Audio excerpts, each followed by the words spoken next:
This episode of Chat and Chew is sponsored by 30&2 CPR. Unfortunately, we don't always know when tragedy will strike.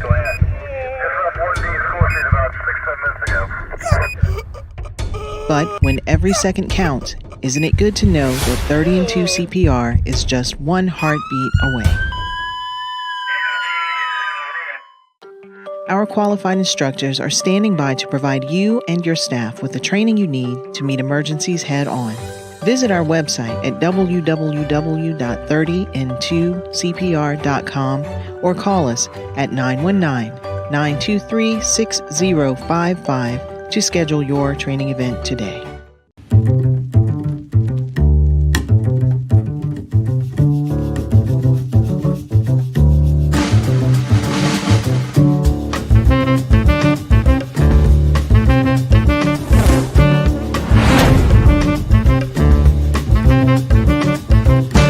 Please make sure you follow us on Facebook, like and subscribe to our YouTube channel, and of course, hit the bell to activate notifications that will remind you when we're on.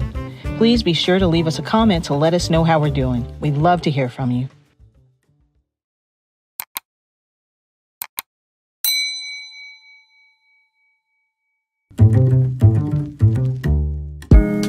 I want to invite you to our Fathers Forever Authentic Fatherhood Summit. This summit is for all fathers, new fathers, struggling fathers, our good fathers who want to be great fathers. We will take a deep dive into the purpose of fatherhood through our roundtable and panel discussion. We want to further empower you to be the best dad you can be. Also, if you know of a new father or a struggling father, invite them. If you know of a great father, invite them as well, so we can glean from their insight during our question and answer session. It's going to be a great summit as we share in the brotherhood of fathers. Can't wait to see you there.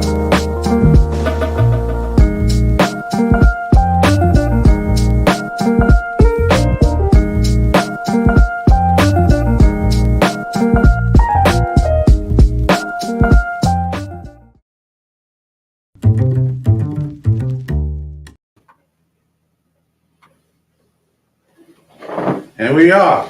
We're here. Live again, James. Yes, sir. It's It is December what? the 8th, The 8th. 2022, last month of this year. Yeah. Yes. I'm going to jump into something real quick that's not on script. Okay. You're live. We used to give a shout out to the birthday people. And I Yes. know there's a lot of folks born in November and a lot were born in December, especially in my family. There's at least 3. Okay. So we want to say happy birthday to all those folks born in the months, let's say of November and December. I hope we didn't miss September also, but in October. But nonetheless, if you had a birthday this year, which everybody should have, we say happy birthday to you. But a Yes. special shout out to our December babies. Yeah. Yep. Happy birthday. Actually, Tommy had a birthday on the 24th Okay. of Thanksgiving Day, as a matter of Yeah, fact. so that's one of our brothers. team members. Yeah. Yeah, absolutely. 18 months apart. Yeah, that's so much alike. My brother and I are 18 months apart. Wow. Yeah, to the day also. So it's, Okay. I don't know how you plan that. I don't know how to plan either. Oh, wow. But anyway, we say welcome aboard to our Welcome. broadcast. We would like for you, if you're on Facebook, to like the page and share it with your friends. Definitely share it, especially today. We'll talk about that subject in just a second. Just a minute. Yeah, but if you're on YouTube, we want you to subscribe to our channel and share, as well as click that button, the bell, so you will get notifications when we are live again. So please work with us, help us out, and share this broadcast with your friends, neighbors, family members, and we'll all learn together here. Yes. Or experience some things together. Yes. Yeah. So we have an interesting topic. Very interesting topic. It's centered around anger, but we put a little spin on that, and we were saying the angry parent phenomenon. Yes. The angry parent phenomenon. So, without further ado, Dr. Glenn, what was? Let's unpack that that title first. Maybe we can. Well, James, when we put together our curriculum, purposely, intentionally, we put this particular class right in the middle. Okay. 14 years ago, Mm-hmm. right in the middle of the curriculum, mm-hmm. because a lot of people, a lot of guys, our guys deal with anger. Mm-hmm. So we talk about anger as, and we get into that a little more.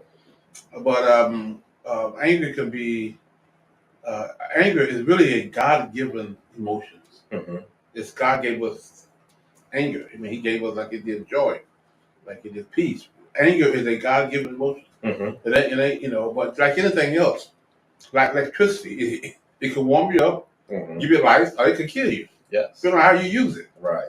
Anger the same way. Anger can motivate people and has to motivate people to do certain things. I mean, if you're angry about something injustice, mm-hmm. what do people do?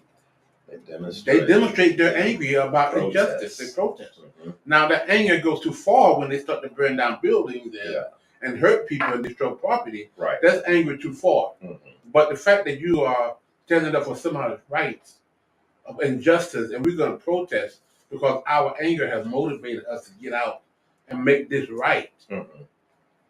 And so anger is a good thing, or it could be a bad thing. Right. And so again, depending on how you manage it. That's why, for years I used to teach anger management classes. Mm-hmm. And it was for give people tools on how to deal with your anger. Mm-hmm. Because if you don't deal with it, it will deal with you. Yeah. In a lot of ways that you don't, you know what I'm saying? Okay, so we have a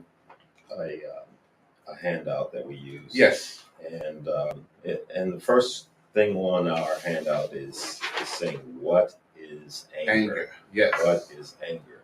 And if we can get some buy-in from our audience, could you all let us know what you think anger is? And just put your comments in the chat. Yes. And we'll certainly entertain them. Yeah. But we want to hear from you. Yes. What is anger? And whether it be used for a good purpose or a bad purpose. If you want to elaborate more, please do that. Yeah. Please do that. Yeah. So in the meantime, I think we're going to commercial work, not commercial work. Okay. All right. In just about 60 more seconds, we'll do that. So while you're thinking about that, before we go to commercial, think about what is anger and how it affects, you, and what do you do when you get angry? What do you do when you when people, push your buttons and Jay, we talk about it's one of the quotes. I love quotes, mm-hmm. and I live by quotes. Let's hear it. Let's hear it. It's when we overreact to a problem, mm-hmm. we now have two problems. Right. The one that we overreacted to, and one we just created in our overreaction. Right. And a lot of times it's our anger that causes us to overreact. Stirred that thing up. And what problem would have, it was a problem, yes, but mm-hmm. you have overreacted because of your anger. Now you have created another problem mm-hmm. that doesn't make that other problem go away. Right. So now you got two major problems. Right. The one that you overreacted to, and the one you just created. And they still have to be done. But now you got two of them. Mm-hmm. And a lot of times, for example, somebody do something to you that's wrong, mm-hmm. and you assault them. Yeah. Yeah. Now you still got to do the fact that they did something with you was wrong, but now you got an assault charge. Right. Right. What are they? We tell guys all the time, a guy steal a pack of your cigarettes. That's wrong. Yes. Mm-hmm. But now you can assault him. Mm-hmm. So now you're overreaction to that. Now you get put out of the house. Right. And now you're homeless. But you still got the fact your cigarettes are still gone. Yeah. Gone. So now that guy shouldn't have stole your cigarette. Absolutely right. Right. But your reaction to that because of your anger mm-hmm. has caused you another major problem. Yes. Yes. Absolutely. I'm going to check with our broadcast, our production manager, and we got the thumbs up. So let's look at this quick message, and then when we come back, we're going to talk about what is anger. Yes. Executive Director of Fathers Forever. I want to share an alarming reality with you. 627,000 fathers are incarcerated that have kids under 18. Now, there are 56,000 moms incarcerated who have kids under 18. The reality is there are so many more fathers incarcerated than moms. This is why I Am a Father Forever book exists. Now, I need your help. I am inviting you to help us get this book into as many fathers incarcerated as possible. Here's how it works. For your donation of $22, we will provide a book to an incarcerated father. Thank you in advance for helping Fathers Forever heal fathers and save families.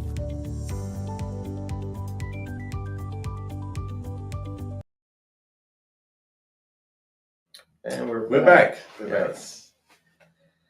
Yes, so we're gonna start out with, get back to that discussion, but we're gonna start out with a quote. I think I want to put it up on the screen. The man with many quotes. I love quotes. The man with many colors. The coat with many colors.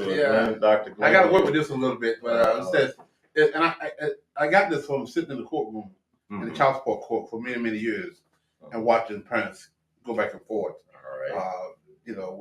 With the kids. It says, it's no pleasure in watching indifferent people argue. It's even worse when they're trying to co-parent. Wow. I said it one time. Mm-hmm. It's no pleasure to watch indifferent people argue. It's even worse when they're trying to co-parent. Right, because that's behind the scenes. Well, yeah. If you think about it, court is a public. Right, exactly. Public audience. Yes. So not now because they are indifferent and they're trying to co-parent and they got this child in the middle. Right. And that's where it becomes very, very difficult. That's where not because the parent, the child now is put in the middle of the fight. Right. And that's why actually, James, I was inspired to write this book, When Love Is Not Enough, The Breaking of a Child, sitting in that courtroom. Right. And I'm watching countless cases come up of parents. And the reason I got the title, When Love Is Not Enough, and we can get all this is tied into anger. Okay. We're trying to set the stage to get there. Yeah. So when I wrote the title, When Love Is Not Enough, The Breaking of a Child, right, it's because both parents say they love their kids. Right. And I asked them, how you love your kids? Everybody raise their hand. So that's not the question. Right. Whether you love your child or not. The question is, your love for your child is not strong enough to put them in the middle of your fight. Right. That's why we come up with the other part, the breaking of a child. Yeah.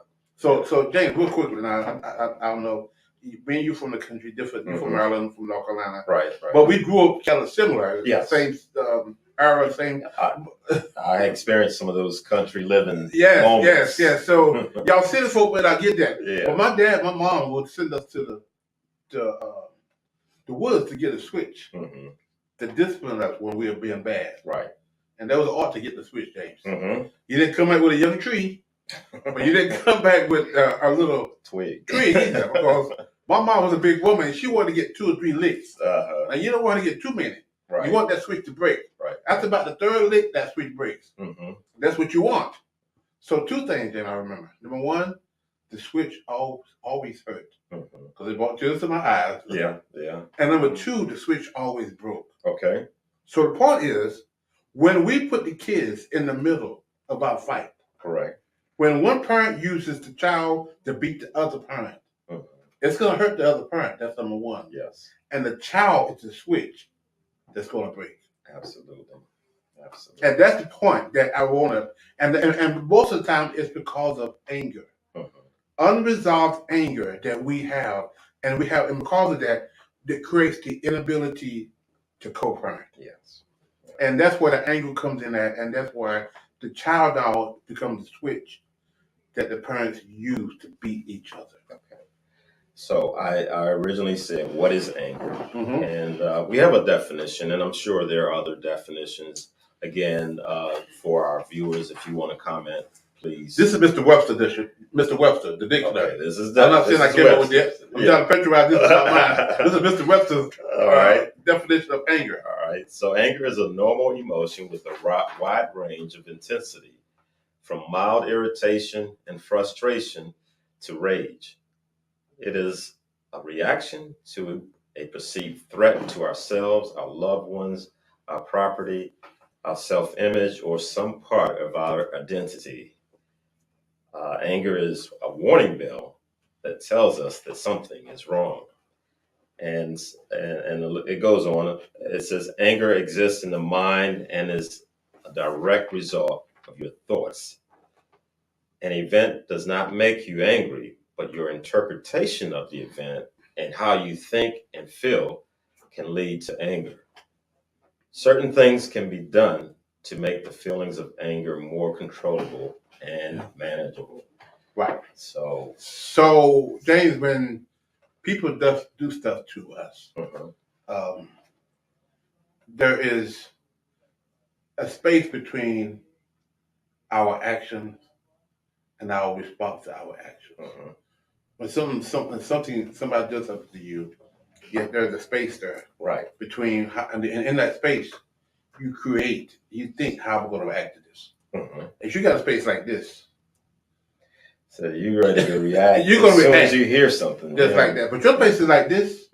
It gives you time to process what happened to me and to think, and to think about the consequences of what am I going to do, and before I go out and do something. Correct. Yeah. But anger is, and anger management helps you to widen that space. Right. So when somebody does do something to you, you have time. You just don't react. You respond. There's a difference between reacting and responding. Reacting means that there's a knee-jerk reaction. Yeah. I don't even think about it. I'm just gonna. Yeah. I'm doing it. Yes. There's no thinking. You do something to me, I'm going to do something back to you. That's a reaction. Okay. Newton's law, where every action there's an equal and opposite reaction. A response means I have time to process what's happening to me and how I want to respond what happened to me. Yes. And that's where we have to be able to control our anger. And that's where anger management classes does work. Because it helps people broaden that gap. That gap right. will give you an opportunity to think about the consequences of what's going to happen to me if I do what I really want to do to you. I think about a time when President Obama was doing a State of the Union address to Congress, and you got your and all that, and the man said, "You're a liar," Yes. And this is prime time, yes, and public, yes, and TV, millions saw that, yes, but he looked at that guy and just smiled and kept going. Yes. But I think I would have liked to just step down for a minute and go down there, now, James, and do a few things and come on back and finish my speech. Now to even bring it back home even more than that way. Just a few years, about a year ago, two well-known actors. Oh, right. Right. That was this year. That was this year. Yeah. Was that their Grammy, whatever it was, and one guy jumped up and slapped the other guy. Y'all know what I'm talking about. But his reaction was, wow, he just slapped the. Right. Like he didn't, what he could have done. He reached back and slapped this guy. What he could have done, we know we're talking about Will Smith and Chris Rock. Yeah. What Chris could have done, this guy had a brawl right there. Right. But he chose not to do that. Yes. He responded to it. He said something, but he chose not to get into a fist fight on national TV. Right. Now that was, I don't know if I could have done that. That was some restraint. That was some restraint. He exercised a lot of restraint. Yes. So our response to anger, again, before we really get into this part, anger is a God-given emotion. Right. God wouldn't give it to us if he didn't want us to have it. The issue is, how do we control that? Right. And make it something positive as opposed to let it being destructive. Right. And that's where we have to, and generally as a whole, But as later on, we're going to talk about how that relates to our kids. How it makes us a good parent or an abusive parent. Yeah. Well, we all know that you're just not just angry. There's some components of that. Yes. And one is the first component we're going to call a physical reaction. Then there's a second component of it, which is a cognitive experience.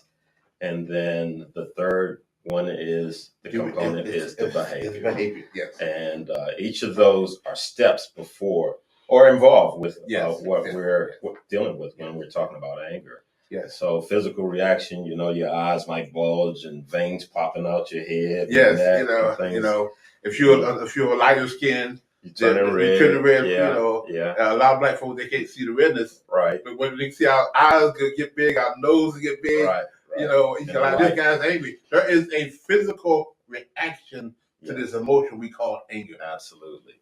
And then when we talk about the cognitive, it's what's going on in the side of our head at that point. Yes. Do I want to kick him or do I want to shoot him? You're just thinking all kinds of stuff. Right. What's going on through my mind and how am I going to respond to this? Whether it's perceived threat or whether it is a threat.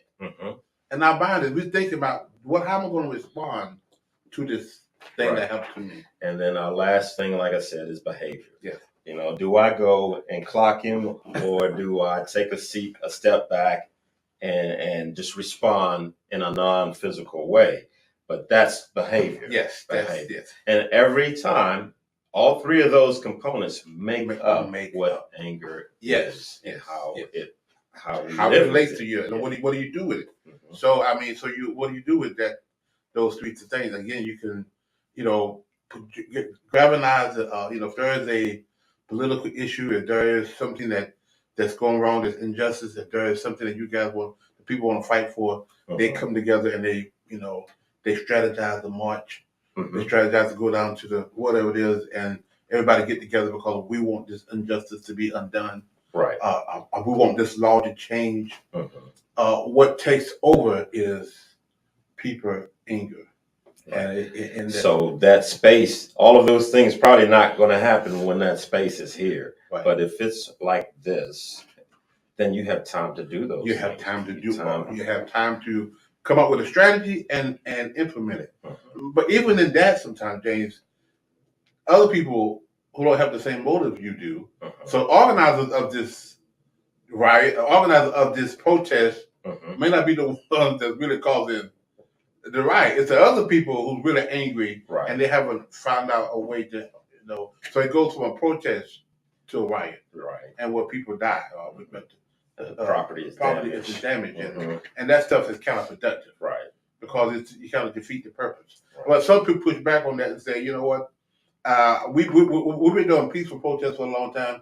They ain't hearing us. Now it's time to burn down some buildings. So there's been some general pushback on that, and people do stuff because of the anger. They're fed up with whatever it is that they're fed up with. So what about families? How is this anger a detriment at times to a family? Yes, which is what we're going to home into now. The last few minutes we got of this is how do parents co-parent when they are hurting one another. Sometimes the person that hurts you the most is the person that you love the most. Yes. Whether it be a former spouse, or a loved one, or a relationship one, the mother of your kids, the father of your kids. Now you get these kids together and you've hurt one another. Right. You damage one another and you go back and forth. And that anger now comes to play out over abusive to our kids, and we become really indifferent. And one of the stories I talk about, James, is I call it the blinders of indifference. Okay. And it's because indifference have blinders on. One of the quotes that I'm not gonna quote it. What they were saying. I didn't come up with this quote, but this is the opposite of hate is not love. The opposite of hate is indifference. Okay. Yeah, break that down. I didn't come up with that one. That's another one. Well, help us to get the opposite of love is not hate, but it's indifference. In fact, it's in one of these look at the blindness of indifference. Okay. And you can read that whole quote. Okay. Because the opposite of love, he said, is not hate, but indifference. Indifference means a lack of empathy. You know, a lack of understanding. Okay. You know, it means that, you know, I don't hate you, but my indifference to you is so. I don't really care about you. I have really no feelings about you. And so that quote that says by 𝙗𝙧𝙬𝙧, the opposite of love is not hate, it's indifference. The opposite of art is not ugliness, it's indifference. The opposite of faith is not hearsay, it's indifference. And the opposite of life is not death, it's indifference. Wow. Okay. So indifference is a very powerful word. Yeah. Yeah. So he was saying, again, this is not mine, this is 𝙗𝙧𝙬𝙬, I think it is. Indifference is a lack of feeling, interest, or concern for another. It's an emotional detachment. The absence of the capacity to feel for another person. And sometimes indifference comes from our unresolved anger. And it's sitting right there.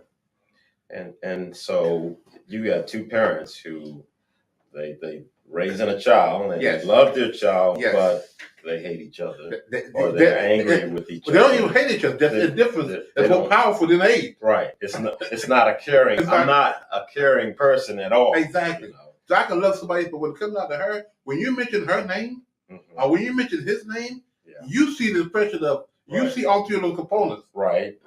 You know, the eyes get big. Cognitive and behavior. Yes. Yeah. And consequently, our kids now is put in the middle of this fight. And the kids, that's why I said it gets even worse when you're trying to co-parent. Right. Because now the kids is put in the middle. So what I come up with is called the blindness of indifference. Again, I'm from the country, and I gotta wrap this up real quick. All right. But you put blinders on horses, right, to keep them from seeing what they have the ability to see. Right. So you don't want them to see to the right, to the left. Yep. You want the horse to go straight down.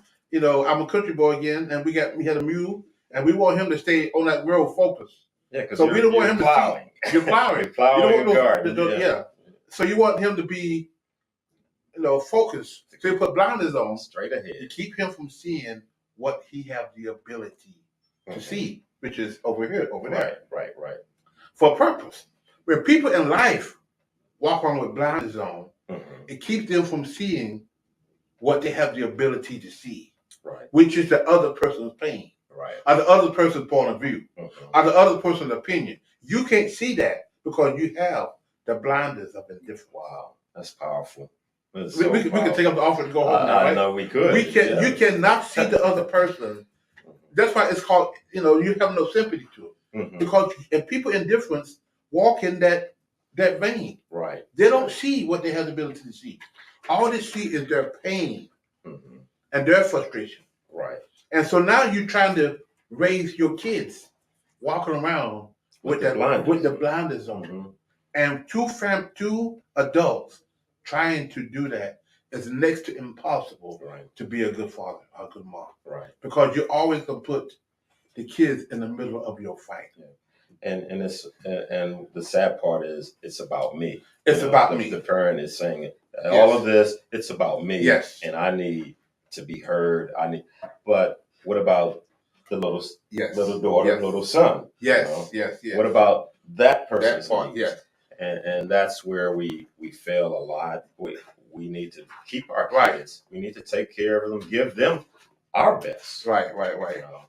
And another quote I'm going to read one quick, James. Okay. And it talks about another point, which we're going to maybe get to next week. All right. And we're going to talk about this. That says, anger cannot be managed without the ways of forgiveness. There you go. So that anger cannot be managed without the ways of forgiveness. So that means it's a connection. It's a connection. And one of the reasons why we all got this pent up anger is because we haven't found out how to forgive. And that anger is there. It's that anger that keeps you from thinking about.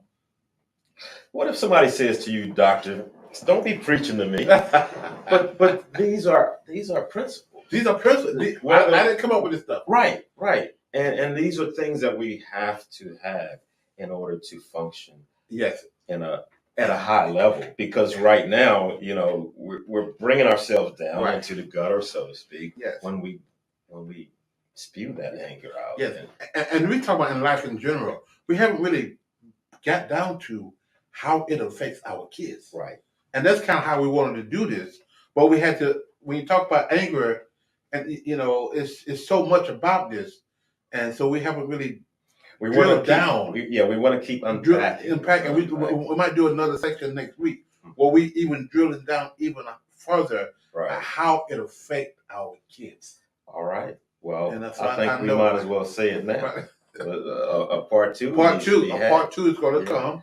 And again, it's going to be the part two of this about the angry parents.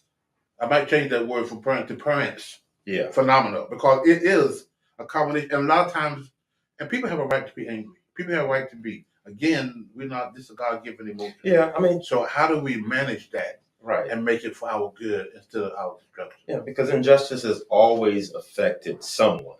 Yes. The poor, the middle class, the rich. Yes. There's just been injustice. Yes. There's no shortage of it. There's no shortage. No, it's not. And we have to be able to navigate through those things when it does occur. Yeah, James, we're going through some things right now dealing with another agency that is completely, I don't want to get into the details, but I probably want to go out and just repent to people, because it's like this injustice, this discrimination. But we got to come up with a strategy to help fix this. Because you're angry. It's right to be angry. Nobody's saying we shouldn't be angry. And I want to get that point across. Anger is not a bad thing if it's done correctly. If it's done incorrectly, as the young people say, facts. Right. So what we'll do then is continue to delve into what is anger and then how it's affecting a family. Yes. We'll make this a part 2 for next week. And it might be a part 3. I'm sure. Because it's a subject that we seem to not be able to exhaust. Because it's so much in there, and there's so much we can learn from. Yeah. There's so much we can change our lives by not operating out of the spirit of anger. Right. Well, we're going to say definitely tune in for next week. Yes. And join us for this next broadcast. We want to talk to you about your comments, and please leave some. Yes. And we look forward to picking up where we left off. Great. With angry parents. We're going to put an S on it. The angry parents phenomenon, and those who are dealing with anger also. Yes. So until next week, we'll see you at our broadcast time of 8:00 on Thursday, and we thank you. All right, take care.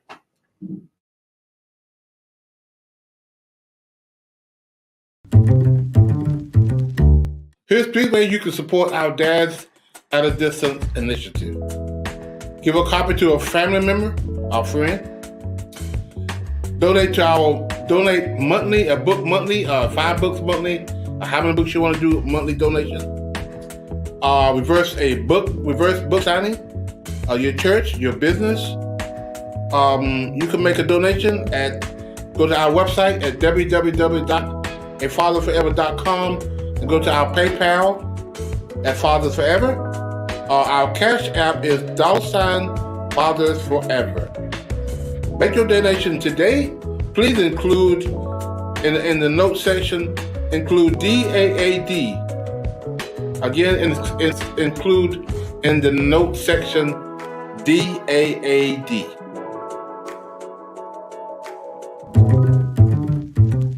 If you or someone you know would like to be a part of the show, please visit our website at www.afatherforever.com or call us at 919-779-9905. The Chat and Chew podcast streams Thursdays at 8 p.m. on YouTube and Facebook. To schedule a reverse book signing or to find out more information about how you can become a part of the programs you've heard us mention today, please be sure to stop by our website as well. Hello, everyone. Welcome to Fathers Forever University. My name is Glenn Warren, and I will be your instructor. Fathers Forever University is a remote learning experience where we take our 12-week class, and we meet here every Thursday night from 6 until 7, and we talk about fatherhood. We talk about domestic violence. We talk about where your child support money is going. We teach classes about fatherhood and how important it is to be in your child's life. So these 12 weeks is going to be very important for you guys to understand and the concept of fatherhood and what we're trying to teach you. Fathers Forever University is broken down into 12 weeks, and you can start at any time during those 12 weeks. The key to it is finishing those 12 weeks. Every lesson is in lecture format, where you listen to that lecture, and then on Thursday nights, we discuss that lecture. The Thursday night discussion is where your homework will be due. Part of your homework assignment every Thursday night is to, one, we'll ask you the question, what did you learn? And the second question, how am I going to apply what I learned? We also have specific assignments for each lesson in the notes below. This has been an introduction into Fathers Forever University. Now let's get started in lesson 1.